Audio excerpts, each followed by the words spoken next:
For Ron Atkinson, a dilemma as to how best to replace the dependable Sean Teal, a decision that was partly influenced by the composition of the Manchester City side. Villa believe that David White will play through the middle, so Earl Barrett is switched to centre-back, where he did win his only England cap so far. Garry Parker was left out at Highbury, but he's back today in a midfield quartet, which again includes Tony Daley. Yeah, that was the only big question for me, is who would replace Sean Teal.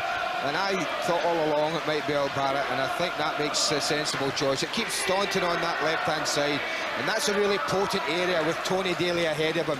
But it's the number 8, I feel, restored to the side, Garry Parker, whose passing could be influential today. Well, those who know Peter Reid will believe him when he says he doesn't care who wins the championship this season. He wants the win today, which would lift Manchester City back to 5th in the table. But Mike Sheeran joins the list of City injured, which already includes Steve McMahon, Ian Brightwell and Andy Hill, and not forgetting Paul Lake as well. Niall Quinn went to hospital after Monday's match against Liverpool and only came out yesterday, his back damaged by wear and tear. But he's very keen to be part of a day when City have to be seen to be giving of their very best. Well, there was a lot of talk about injuries this week, but that looks a pretty strong Manchester City lineup. Rick Holden's been switched today from left to right. The midfield 3 will tuck in narrow, but watch for the number 3. Vonk, but found Quinn onside. Here's White. Simpson, Phelan's the extra man. With a shot on here for the left back. It's not a very good one. But that's exactly what I was talking about at the beginning of the game, with no natural width here. But Ray Houghton, you see the number 7's been taken away over there, but it's Fitzroy Simpson who creates the space. Leaves acres for Phelan to come into. But it's his first touch that let him down badly.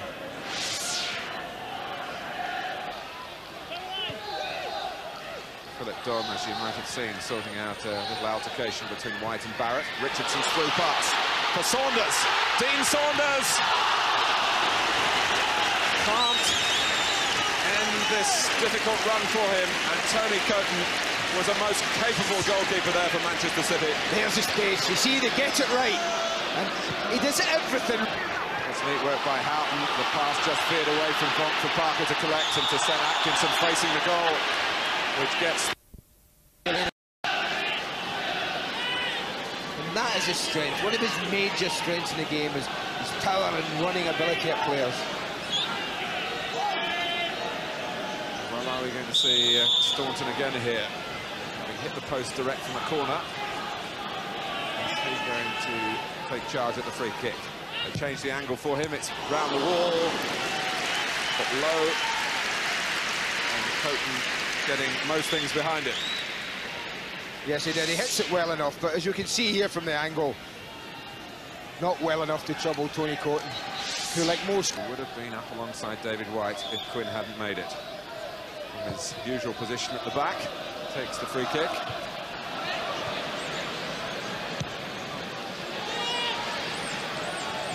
Was beating Curle.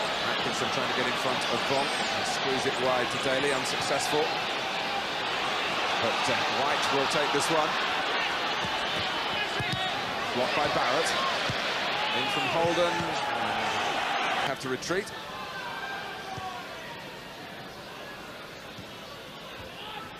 How? Just can't get a grip in an area that's been so strong for them for so long this season. That's midfield. Phelan.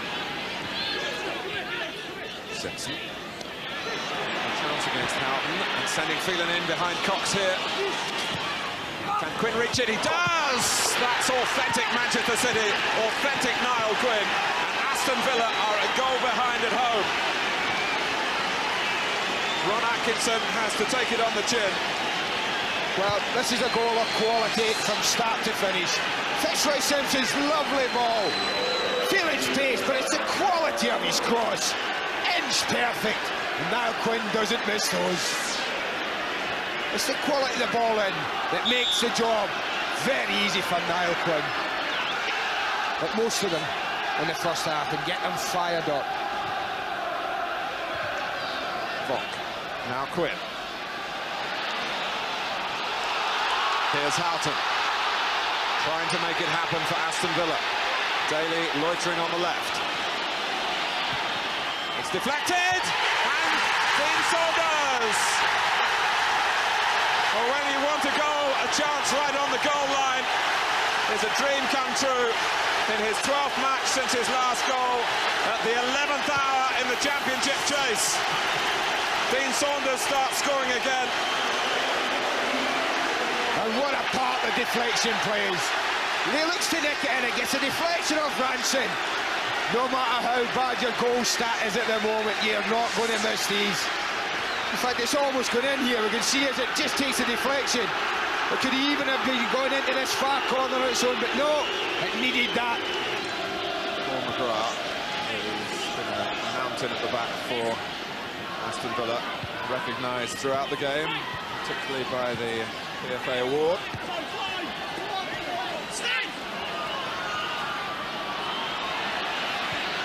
White for Quinn, getting a shot inside, stepping McGrath. Bosnich was very sure of what he was doing then as White lunged. Curle.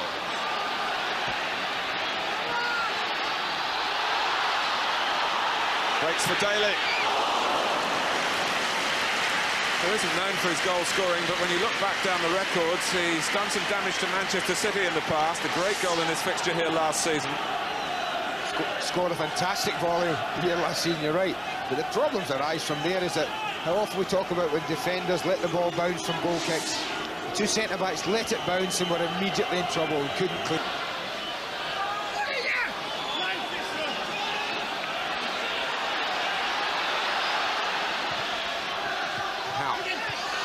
Atkinson.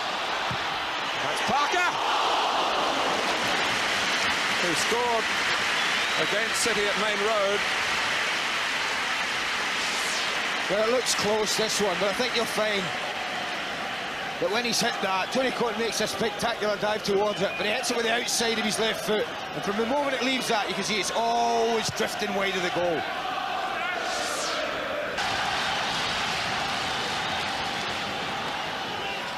And Parker leave it. Staunton tries for goal and might have found it, but for the flailing arm of Tony Coton. Well, that was a better strike from Steve Staunton. Much crisper, in an area where he's likely to get a goal. But Tony Coton in the end deals with it. Old pals from the England squad that they were in together in Sweden.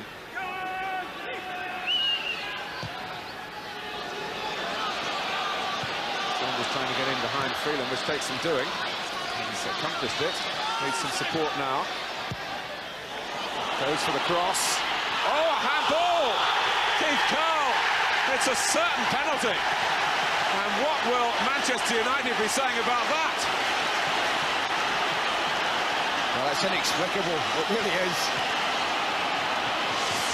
I mean, it doesn't look any danger at all here as Curle goes up. But you see quite clearly the right hand goes up, knocks it away from Daley and Atkinson's head.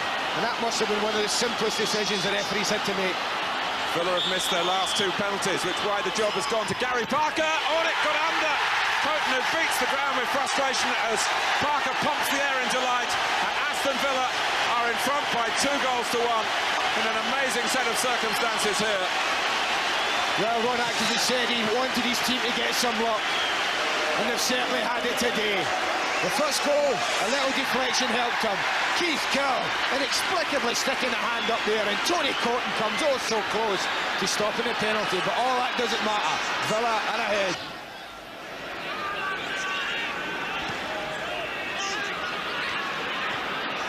Oh, that's a mistake by Holden. Of all people to give it to Saunders.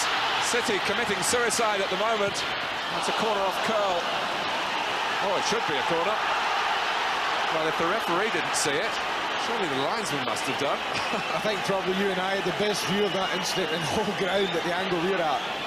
But what a mistake from Rick Holden. I mean, just total lack of concentration. Passes it without looking, but they're fortunate. City in there, it's Keith Curle who's got pace to get back. But we watch here, the shot quite clearly comes off Keith Curle's foot in this game even yet. Curle. This is Gary Flitcroft chasing on. This is Quinn going in. Unfortunately for Villa, McGrath was right alongside him and just did enough to put off his fellow international. Here's David Brightwell. the younger of the two brothers on the books of Manchester City, who's a centre-back. And it's Rick Holden who's going to be taken off. Will Brightwell go and play at the back, and are they going to send Keith Curle forward after giving away the penalty? And there's a couple of reasons for pushing him on. Yes, that's the move by Manchester City.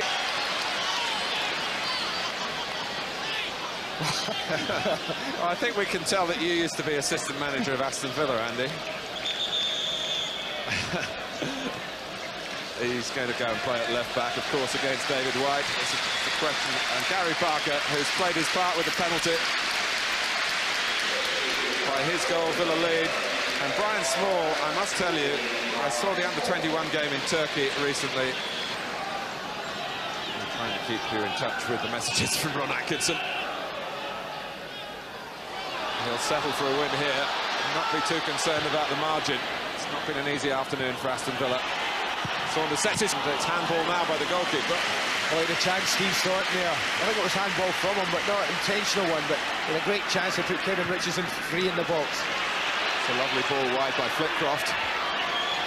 Ray Ranson, who scored his only Manchester City goal against Aston Villa. That was 12 and a half years ago. Flitcroft, the more likely candidate to get on the target here.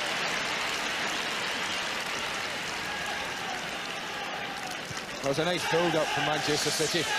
Keith Curle showing he can play with his back to goal as well. Just holds it up. And Gary Flitcroft, maybe a little bit of tired legs here. Just can't keep his shot. 6 minutes to go. Daley. Well, he got past Ranson and then showed too much of it to Vonk. It's a strong finish by Aston Villa here after a very tentative start. Staunton. Cox coming in and making the ball his. Neil Cox! Well, really typifying the way the stock of Aston Villa has risen here as the match has worn on. Yeah, the chance at Highbury. The same sort of area when he broke through late on and didn't hit the target. And again, this is a more difficult... From here, with proper praise ringing in their ears for the way they've approached it, but for the way the winning goal, if it's going to be the winning goal, came about. It may not be the winner. This is Fitzroy Simpson, and it was touched away by Bosnich. What a save. It was a driving run of real danger to Aston Villa. Bosnich takes it all in his stride. He does everything right in going across the goalkeeper. But how far? White.